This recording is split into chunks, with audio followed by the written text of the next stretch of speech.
What is up, you guys? Happy full moon in Scorpio. We are here for our weekly anchor message. I'm also going to talk a bit about the full moon and the significance of this day in particular in relation to the Omer and the holiday of Passover. I was going to do a full moon workshop, like our usual lunation workshops, but I'm just catching up from being super busy over the past month and working 6 days a week and having my birthday, my mom's birthday, Mother's Day, extra shifts on top of the extra shifts. And so I'm just I'm burnt to a little crisp. So I didn't want to stretch myself too far just to make the workshop and then force it out and it not be great. So I thought I would just talk about the full moon and today and then combine that into our anchor message. So today is our full moon in Scorpio. A lot of people have been talking about how this is going to reveal some secrets and it's going to be this shocking revelation, and they've really been playing it up. However, I see this full moon in a completely different light. The holiday that we're in today is a holiday called Pesach Sheni. And that is basically Passover part 2.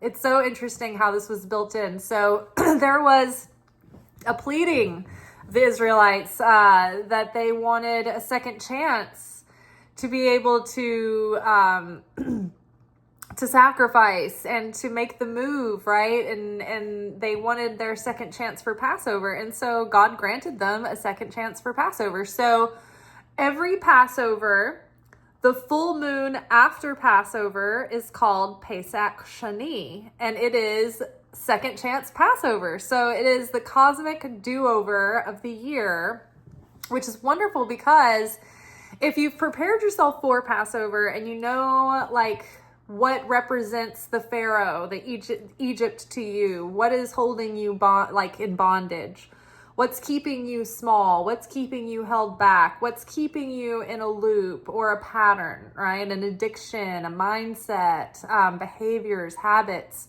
whatever this is, it's we prepare ourselves leading up to Passover in this big, deep spring cleaning where we clean our house and we get every crumb of grain and bread.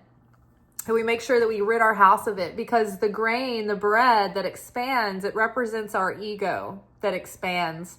And that ego is that voice of justification in our head that jumps in just after the inspiration, the divine inspiration gives us an idea of how to expand ourselves, how to live into our potential more, how to be more giving, how to be more sharing, how to be, more in alignment.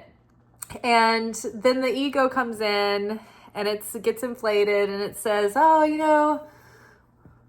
uncertainty is pretty uncomfortable.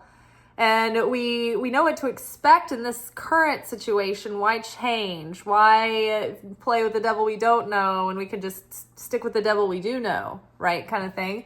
The voice of justification that keeps you from expanding outside of your comfort zone, from taking a risk, from putting yourself out there, from sharing, from sometimes you'll have an inspired action and it sounds like a lot of work or a lot of effort, and it sounds awkward and inconvenient. I don't want to go. I feel weird. I don't know what to say to this person. I don't want to go do this. And then you just kind of talk yourself out of it. Well, the Israelites, when they were prompted to leave Egypt, they were reluctant. Egypt was what they knew, even though it was slavery. They were comfortable. They were well fed. They had homes. They had a life. They had a culture there, even though they weren't their own free sovereign people. So it was a great leap of faith to leave Egypt. And the thing about the unleavened bread was that they weren't allowed to enough time to let the bread rise, to let the dough rise before they baked it. And so they had to leave town very quickly. And so they took the bread with them. So the bread never had time to rise. So the bread, the matzah, is these crackers. It's this flat bread. It's these crackers. Now, this is our effort to restrict the ego, where the ego tries to puff up and say, okay, you get this divine inspiration, leave Egypt, leave slavery, leave what you know and go out into the wilderness. And so at first you're all inspired and you're courageous and you're bold and you're like, yeah, let's go. But then once you sit there for a few minutes, your ego starts chiming in. Well, that sounds dangerous. What's out in the wilderness? Like what's next? Is there going to be any provisions? Are we going to have careers, status, homes? Like what lies ahead for us in this wilderness? And so that time, that gap in space from inspiration and action, that gap is where the ego comes in.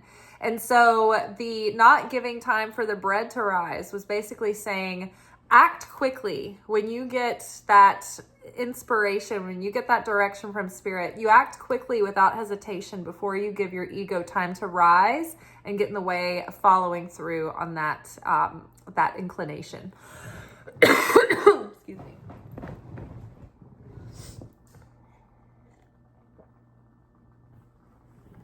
So we rid our homes and we fast so that we don't have any of this this ego in our system and in our environment. So we deep clean, then we go through Passover, and then we enter into the counting of the Omer, and then we have our first full moon, and this is Passover part 2. So you know how when you like deep clean the house and all the dust settles and then it's like everything's clean, but then overnight, by the next day, it looks like it's all dusty again because all the dust was in the air. But then it all settles again and you're like, oh, I have to go back and do like another little clean. That's kind of like this. We did all of this purging of our ego and a cleansing of our soul through Passover. But we may have so as we enter in the weeks of the Omer is 7 weeks of challenge that challenge our soul, our consciousness. And during these 7 weeks, each week is associated with a different dimension of the psyche, of the soul. And so we're challenged in that specific area.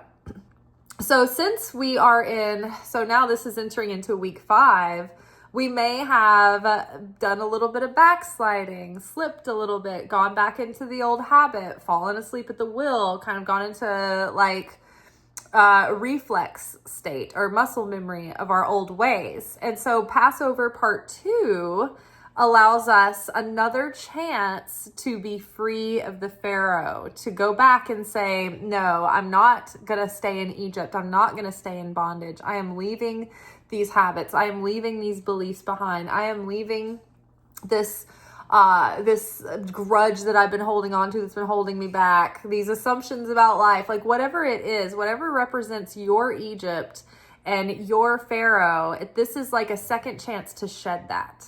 So what better full moon than the moon of Scorpio, the moon of transformation, of death and rebirth, coming out of Easter season, resurrection season. So what did Jesus do? He died and he resurrected himself.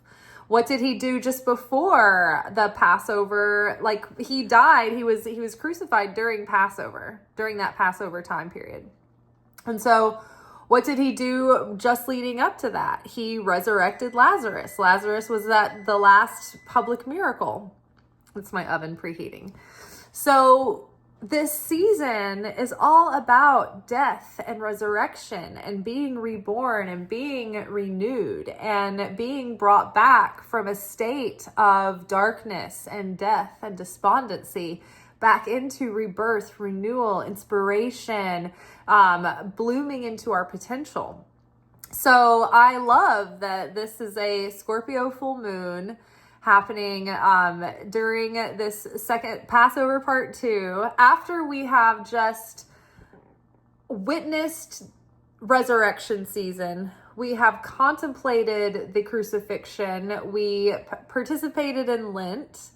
And it's almost like those were the rehearsals. Like, have you ever been in a theater play, like a play in a theater where you had to like rehearse for months or weeks, right? Before the big before the big performance. It's almost like we have been in performance mode, or like we've been in rehearsal mode.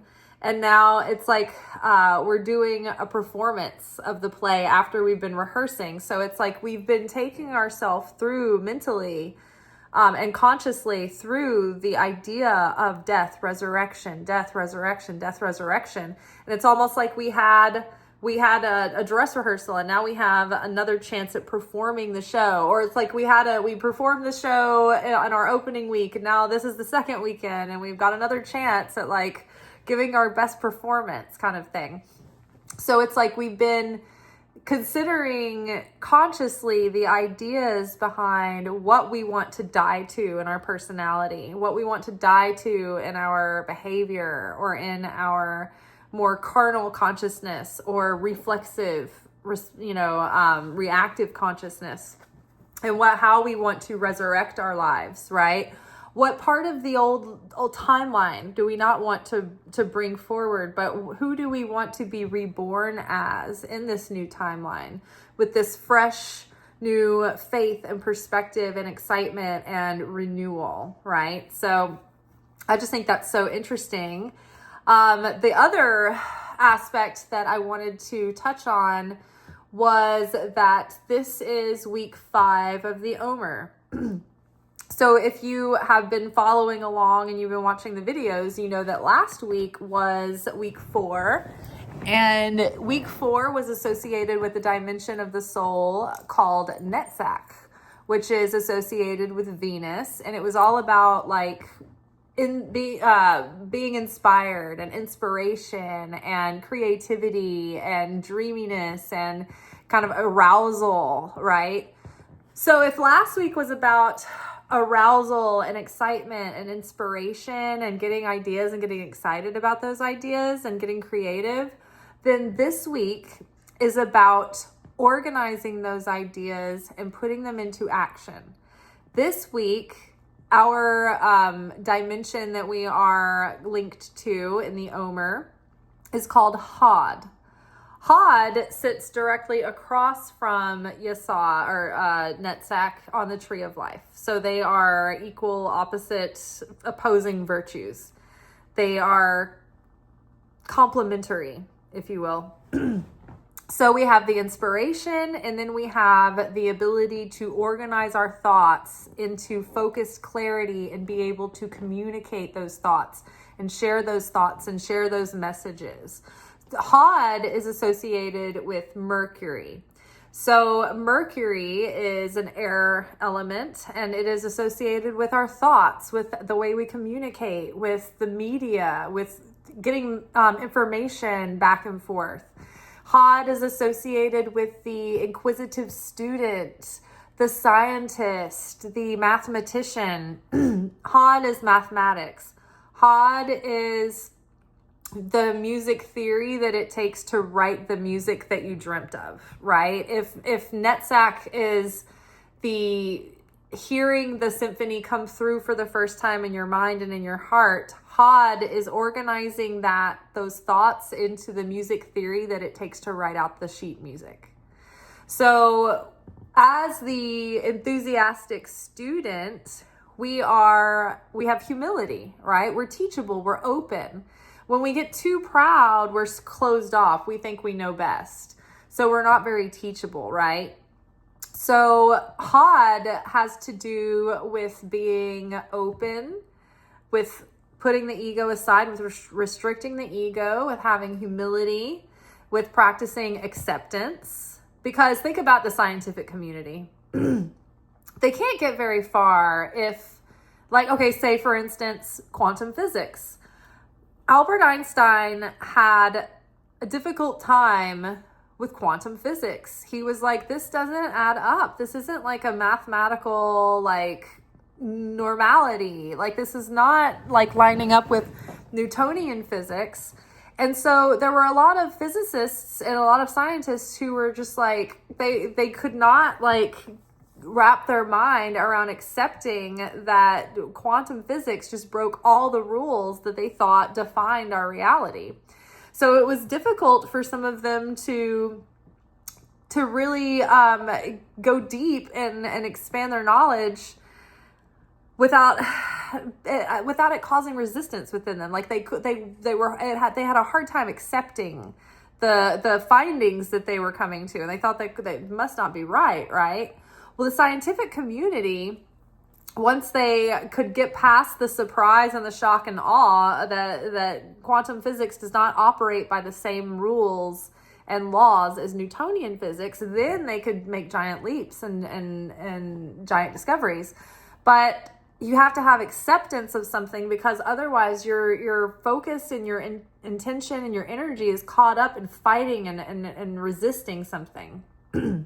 Whereas if you can at least get to the point where you accepting something is not approval, right? I think we need to draw that distinguishing factor. Acceptance is just understanding that it is what it is. It doesn't mean that you approve of it or you endorse it or you are in agreement or you condone it. It's just, I accept this is the reality that we're dealing with. Now, next step, right? So HOD is about acceptance. HOD is about restricting the urge to want to jump to critical conclusions or judgments and just see how, be open to the situation.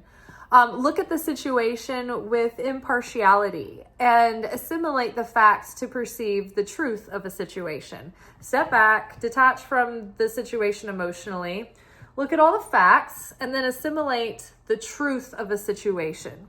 It's being able to see the big picture. It's being able to have not only knowledge, but also understanding. Because you can sit there and cram for a test, for instance. Put yourself back in the shoes of the studious student. Think about the times that you did an all-nighter and you studied and you crammed for a test. And so the next day you had the knowledge that you needed to have the answers for the test, but you didn't really understand the material. You could spit the material out, you could regurgitate the material, you remembered the material, you understood things from a surface level about the material, but you did not have a deep understanding of the subject matter, right? So there's the distinguishing difference between those two. So HOD has both knowledge and understanding. So we are dealing with that this week. So again, we're continuing to follow through with the promises that we make ourselves. We are following through on the ideas that we have that we're bringing into clarity. We're getting, we're able to clarify this idea and flesh it out enough in our mind to be able to articulate and share this idea and start bringing it into fruition through organization and communication. So there might be challenges this week where we are closed off to being receptive, to being teachable. There might be times this week where we're not decisive or focused, and we aren't aligned with our intentions. There might be times this week where we're not super disciplined, or that we're jumping to conclusions and judgments about others, right? Catch yourself being judgy this week and critical.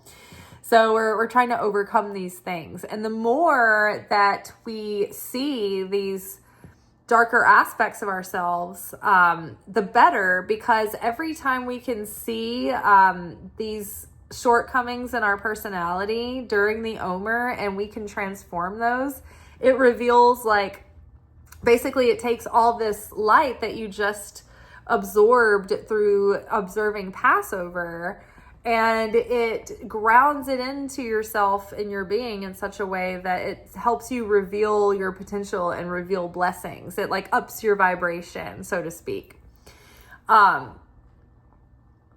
So the transformation that we do during the time of the Omer can be accelerated in the returns that we get from the effort that we put in.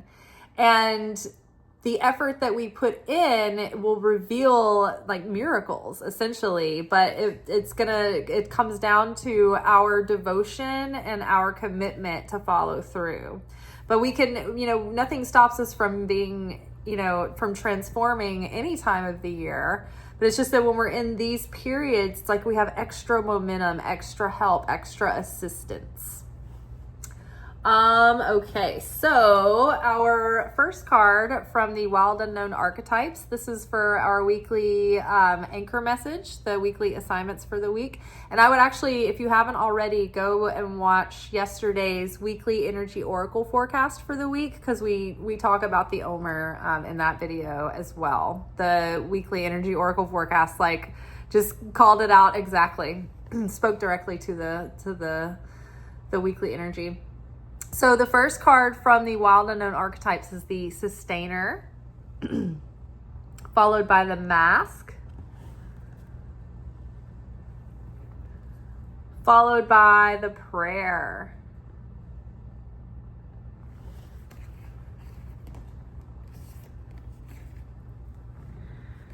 underneath the Sustainer we have the Sun card,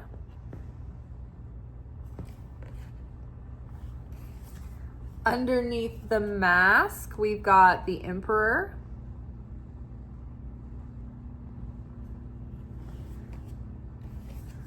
Underneath the Prayer, we have 8 of Pentacles. I feel like we had this last week. So the Sustainer is this card that talks about the thankless work that goes in to the day-to-day. Think about all the things that a mother has to do to just keep her family alive. And it's all day, every day, unrelenting. Tomorrow you wake up and do it again. The family does not appreciate you. Not really. It's like no one's giving you a medal, no one's giving you a ribbon. You get Mother's Day, but like your family just kind of like throws something last minute. You're just like, I hate you all. So the Sustainer, this is like ongoing effort. This is the humble work that really doesn't get all the glory and the acclaim, right? But it is the little things that have to be done every day. It's that part of us that has to be enduring. The woman of valor from Proverbs comes to mind, but the Sustainer is those things that aren't like the sparkly, shiny objects, but they're the things that add up to huge achievements through little consistencies, right? When you think about a daily routine that you build for yourself, it doesn't sound very exciting or very big or very impressive. But when you think about, okay, my daily routine, if I can stick to this, it is going to have long-term results. And my diet is a part of my daily routine. The things that I eat and don't eat, and the things that I drink and don't drink and consume. The way that I sleep, the way that I take care of my physical body by stretching and exercising and moving and getting my blood flowing. The effort that I put into my spiritual practice and my connection with the Creator. The effort that I put into saving money and putting it into interest earning things that will compound over time. The skincare routines is a huge example of the Sustainer, right? It's like all the times that you don't see the immediate difference of putting on moisturizers or taking off your makeup, but over time you'll realize that you've done yourself a huge favor by taking good care of your skin, right? But it doesn't seem like it pays off in the meantime. It's just like, this hassle that you've got to do before you go to bed and when you wake up and all this before you go out, it's like, it's a lot of work to take care of your whole self and your whole life, right?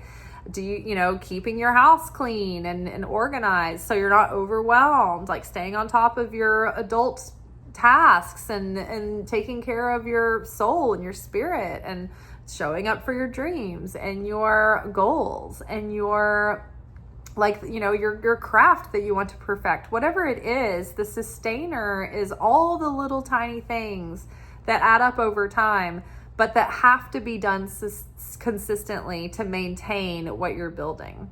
If you are an entrepreneur, you don't just start your business and then you're like, all right, cool, I'll just give it over to somebody else and they'll take care of it. Your business will suffer and it will fail. An entrepreneur, they've got to show up every day. And when they put all this work in, they burn the midnight oil and they burn that wick at both ends, and then finally their business takes off, and it's just the beginning of more hard work. It's a different level of more work. But whenever we work hard for something and then we get to that next level, it's a new level of effort. It always will be. We always have to give an effort when we're in this physical world. This is a world of restriction and toil. That's the nature of the material realm. So anything worth doing is going to take a maintained and sustained effort. Relationship, right? You can meet the person who's more perfectly suited for you, who's the hottest thing on earth, you think they're the best thing since sliced bread, and they think that about you, and it doesn't matter. Your relationship will take effort. It will not stay perfect forever on its own. You have to learn how to communicate, learn how to argue, learn how to look after one another's needs, learn how to be the partner, learn how to ask for what you want. There's so much. Learning how to keep one another attracted and interested and excited. It all takes effort to maintain. If you want to have a good physique, this is not something that is a one and done. You stop working out for a week or two because it's been rainy or you've been kind of depressed or whatever, and then 10 pounds, there goes your vanity weight. Now you got to recut yourself up for summer. 3 weeks away. It's like, rah. So, being the sustainer, part of this new timeline, this new cycle, but also this new reset we're going into, is being able to overcome our self-sabotage. Because how much of the percentage of the time is our own shortcomings and personal failure due to the fact that we self-sabotage in the form of not continuing consistently, not following through, doing things in spurts, but not keeping up that consistency. I know for myself, this week I was doing some journal exercises, and it really boiled down for me that consistency was the specific thing that I probably need to work on more than anything else. And what was interesting too, and so here we have the Sun card coming out with the sustainer. The Sun card is about illumination. It's about revelation. It's about, look at the character here. She's caught this bird almost like an envelope. It's like we've got the message. We got the message. I got the message. Illumination, new vitality, new inspiration, new excitement, new energy, new life force, a joyous new beginning, something taking off successfully, right? I had this revelation. I got this message. Finally got the message that me being inconsistent with myself, whether that be wake up time and sleep time, showing up for my dreams every day like I intend to, eating the way that makes me feel and look my best, working out, whatever it is, when I'm consistent with those things, everything in my life just seems to be blossoming and going so well. But my lifelong struggle is to be consistent all the time with that. Some people are so good at discipline and so good at just always being consistent, and I'm pretty good at it, but I could be better. I could be way better. And so I realized the big revelation for me, it hit that I've also always attracted a lot of narcissists into my life. Romantically, not romantically, but consistently, there have just been these characters that have not been devoted or committed, right? And I made the connection because Venus is connected to love and money. Career and love are connected, right? So I work really hard whenever I work for someone, and I'm like the most dependable person ever. And that's the kind of partner I am. I will go above and beyond to like make sure that I am a person that keeps their word. I will go above and beyond to be that good partner for the other person. But I get lax with myself.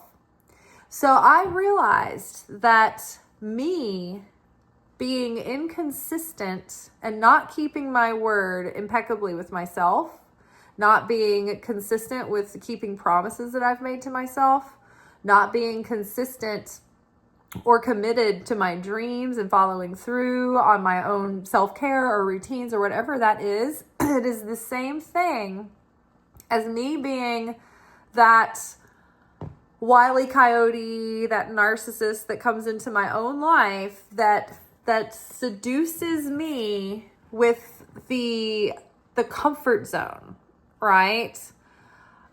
How many times do we avoid the thing that we want because we know it's going to require us to make an effort or make a sacrifice or get out of our comfort zone? And so the ego wants to stay comfortable. And this is where we have the mask, that false self, that lower self that comes in and is like, it gives you all these excuses, that 18 minutes for the bread to rise, right? It's giving you all these ways that talk you into staying complacent, right? Being this lower version of yourself and not this part of the self that is fulfilling your full potential. Right? So you self-sabotage, or you tell yourself, oh, it's not going to work anyway, or whatever, and you put on a mask like, I don't care, it's not that big of a deal, whatever, but it's not your true self. You're not being true to yourself or your potential or your calling. And we have a responsibility and a duty to our calling, right? And so I believe that it occurred to me that when I become truly consistent and truly devoted to myself and committed and taking myself and my goals and my gifts seriously, so too will my romantic options become much more viable and serious and realistic options, not just these simulation characters that are just coming in to be lessons, right? It won't be lessons anymore, to be real people, right? So interesting. The emperor came up with the mask, and it's so funny because it's double-edged, this meaning of the emperor. It's like nodding to the pharaoh, like the way that the pharaoh keeps us enslaved and keeps a veil drawn. So this mask here, it also represents the veil that is drawn over our awareness, over our full connection to the Creator, right? We have a veil that keeps us from remembering the fullness of our being, the fullness of our whole awakened state. That's what Jesus was in, that full awakened state. The veil was pulled out all the way. He remembered fully and understood that he was the Son of God, and that he could do miracles, and that he knew how to recall how to tap into this level of his soul to be able to express these abilities at will. And it's because of his 100% uninterrupted union with God that light was was able to flow through. So we have this veil, this mask that has obscured our understanding of our true full wholeness and our true full identity and our connection with the Creator. And so if we can pull that veil back and have that inner union, then it helps us to rise above this disarray and chaos, where we can align with that divine plan and become the sovereign, the cosmic sovereign of our life, and be consciously aware enough to where we can recognize our reflexive responses coming up, be able to pause and restrict them, and be able to consider, okay, with my free will, how do I want to approach or show up in this situation? And so you take your power back and you take your free will back. by stepping up in that elevation. At the same time, the emperor can be over controlling and be domineering, and the emperor can keep us under a tyrannical or authoritarian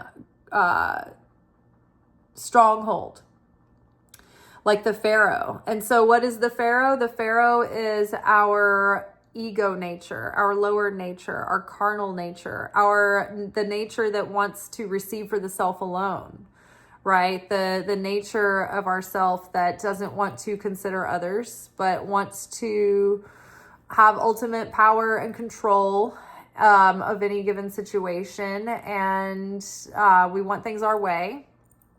And we want God to do things our way. And all we care about is having our will. And it doesn't matter about how the other people in the situation are affected.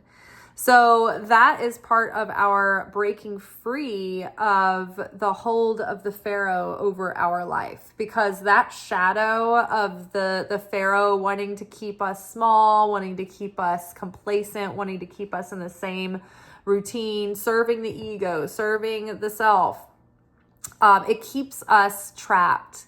The illusion, the mask, is that the ego is like, oh, this gives you more freedom. But what true freedom is not breaking away from the metaphysical enslavement, but it's being able to be free and liberated in your consciousness and in your spirit and feel a sense of peace and acceptance no matter what the situation is, right?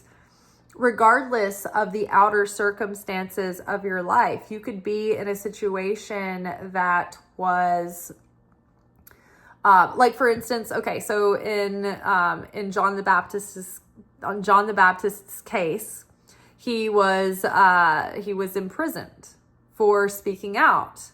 And so Jesus was like preaching these sermons that were talking about, he was quoting these prophecies from Isaiah that he was here to free the imprisoned, here to free the prisoner. And so people kept thinking, like, when are you going to free John the Baptist? And what Jesus was saying was, it's not about the physical jail. It's about you can be enslaved and imprisoned in all kinds of ways, like your consciousness, your mentality, the way that you feel, think, like anything can, like assumptions, like anything can keep you enslaved and imprisoned, right? And so the real liberation is being able to go into any situation, whether it's going to be unpleasant or not, and just have enough acceptance that you can find peace regardless and navigate through the situation and not let fear paralyze you. Because so many times we avoid situations because we're avoiding the discomfort, but then we're keeping ourselves trapped and keeping ourselves from moving forward. Like earlier, and then I think in the last couple of days we were talking about this, but the preoccupation between pleasure and pain, the inner conflicting desire is the thing where we might have a goal or a dream or a desire for something, but the dread of the physical discomfort it takes to attain that desire keeps us from actually taking the action to do it. Like an easy example to understand what I'm saying is, say you are wanting to lose like 50 pounds. And that's a significant amount of weight. And so you're going to have to change your diet, and you're going to have to really start moving your body, and you're going to have to start getting like pretty aggressive exercise. Like you're going to, really start burning calories, really start getting like that intensity, that sweat going. And this is going to be something that's going to have to be sustained and ongoing, and maybe even just like a permanent change of your lifestyle choices. And that's difficult. You have this subconscious fear of the pain of not having that ice cream when you want it, or having to like get up and go on a run when you don't feel like it, or push yourself on that run or that workout through the pain. and the physical discomfort that you face. But in the end, by not doing it, and so this is why so many people don't take on the discipline of like just having a healthy lifestyle, because it takes effort and it requires separation from the comfort zone. And so it's dreaded and feared so much by us subconsciously that we avoid it. And that's why people it's like their weight gets out of control, or their health starts slipping. And they need to, their circulatory system and their respiratory system needs strengthening and needs health, because they haven't been active enough, right? So in this way, this holds us back because we don't want to face that fear. We don't want to face that discomfort. Same for like if you want a relationship, like a real relationship, you have to put yourself out there. And there comes a point where you can't keep it on the surface any longer, and you've got to open up your heart, and you've got to put your heart out there, and you've got to let yourself like someone for, maybe a few weeks or so. And you're not going to know immediately whether or not they're like, yeah, let's keep on, let's make something of this. They could be that person that's just like, oh, well, I guess I'm not looking for anything serious right now, but maybe in another life, it could have worked out. You're just like, not again. The fear of that cycle, keeps people subconsciously avoidant of intimacy, because they don't want the pain. They don't want the rejection. But how does that, it's not freeing, it's not liberating, it doesn't keep us safer, it keeps us trapped. There's so many times where we have this illusion that what we're doing makes us freer, but it really keeps us more contained. Like for instance, my old career in TV, film, and video production, I was a freelancer. And it was fun because I was always doing these different gigs. And I was never in the same job for more than a couple of weeks usually. And, I wasn't going to the same place in the same, building every day, seeing the exact same people.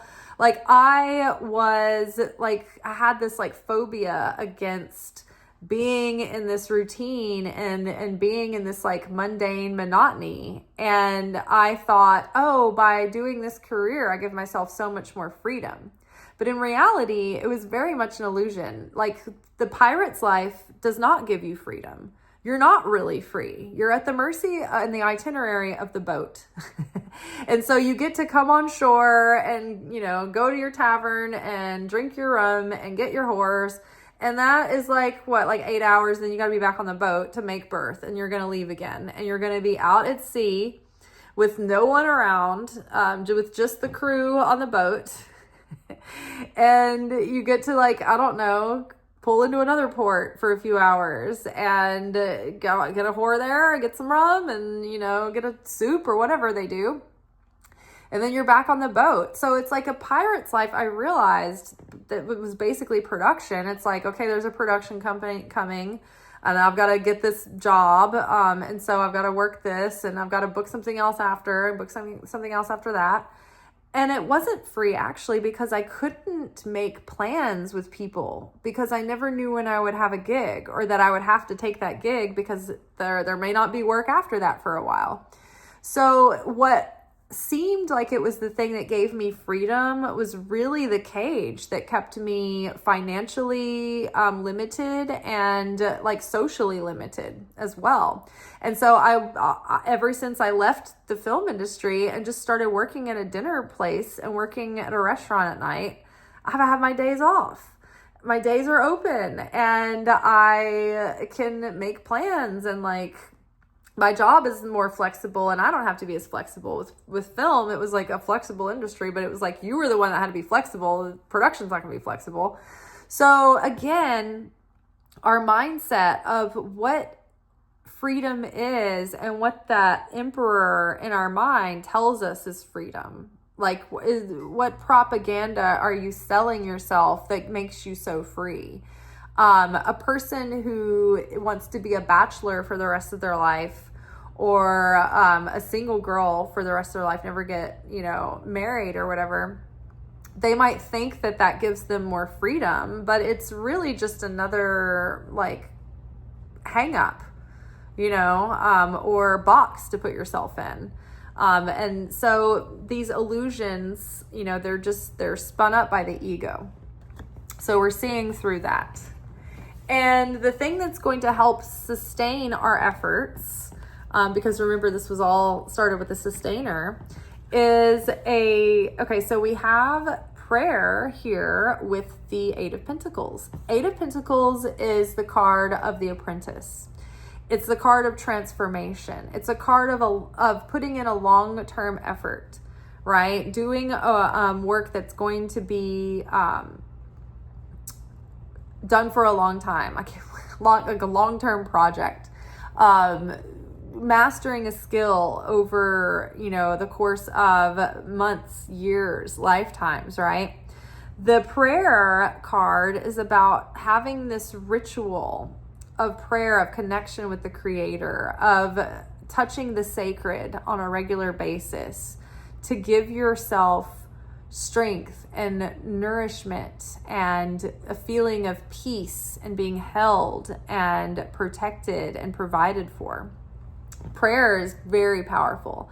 And so what is going to help us sustain our progress and continue to make progress and continue to grow and continue to develop this new storyline and this new timeline, not going back to Egypt. The whole time the Israelites were in the wilderness, they were like, can we just go back to Egypt? This is hard. This is hard. So the way that we stay on the path to the new world, even when everything's still uncertain, prayer. And not just a one and done, right? You know how people pray and it's just like sort of random, and sometimes, and then they feel like it doesn't do much for them unless they're in a moment where they're completely broken and they're like on the floor and they're like crying and they have one of those big dramatic moments where they're like, and then I said a prayer. And though, yeah, those moments you have a feeling about it. But if you're a person that doesn't pray regularly, it's not a part of your regular daily routine, then it's like the workout or the little things that add up over time, those consistencies. You don't necessarily see the benefit or feel the benefit. But when I've done this where I used to be that person I thought of myself as someone who prayed, but I would just forget. I would get lost in my day. I wouldn't take conscious time to connect with God. And what helped was starting to say my prayers out loud, at least during certain times of the day. During parts of my routine, I would make an effort to say the prayers out loud. But I would just tell myself like, oh, I just pray silently. But then it's like, well, can you distinguish when your mind is just running on wild or when you're actually praying? So now I have prayer rituals built in through my day where, like, in the morning as I'm waking up and having my coffee, I have a prayer ritual that I do that involves different aspects of different types of ways of praying. And then midday, it's like freestyle. I'm like bringing the Creator into my day and into the shift of my work coming up. And, I'm just like praying as if the Creator was there with me in the room. Sometimes out loud, sometimes under my breath. And then when I go to bed at night, I pray out loud and I verbalize my prayers. And there's a series of prayers that I do. But I have made that part of my daily routine, and it makes me feel like I have the Creator close to me all the time. I feel close to the Creator. I feel the presence of the Creator with me. I feel divine guidance. I recognize when I'm being guided, when God gives me a little gift, a little pat on the back or a little hug or a wink or a moment of reassurance. I see the miracles that take place. I see the favor that I'm given, and I can recognize it because I know that I've been praying for it. And when things happen and when things finally do shift and change, I know that it's because I diligently showed up and prayed and made that time with the Creator every day. So, and because of that, I feel recharged and I feel empowered and emboldened a lot. And especially when I see prayers answered, or when I see myself protected in a situation that is uncertain and I don't know what's going to happen, and I have to go out in faith and believe in the Creator, and I pray, and then the universe works on my behalf, I'm in awe, right? But this happens when you do it consistently, because then you can see the cause and effect, cause and effect, cause and effect. You see it add up over time. It's not just random things that you dismiss anymore. All right, y'all, I'm cooked. I will see y'all tomorrow for our weekly manifestation oracle message. But until then, ciao. Like this video. It helps people also see this video. I'm losing my train of thought. And give me a comment. Let me know what's happening for you this week. How has the Omer been for you guys? I see your comments. I have been stretched pretty thin recently, so I haven't been able to answer the comments the past week or so. There are people I need to call back. There are people that have been wanting readings, and I'm like, yeah, DM me. And I'm like, I've never gotten back to this. I feel like a deadbeat. But I am appreciating everything that you guys tell me and let me know about your situation. I'm interested in hearing it, and I do like to feel like we're building this sense of community and a network with one another. But yeah, let me know how things are going for y'all. All right, peace.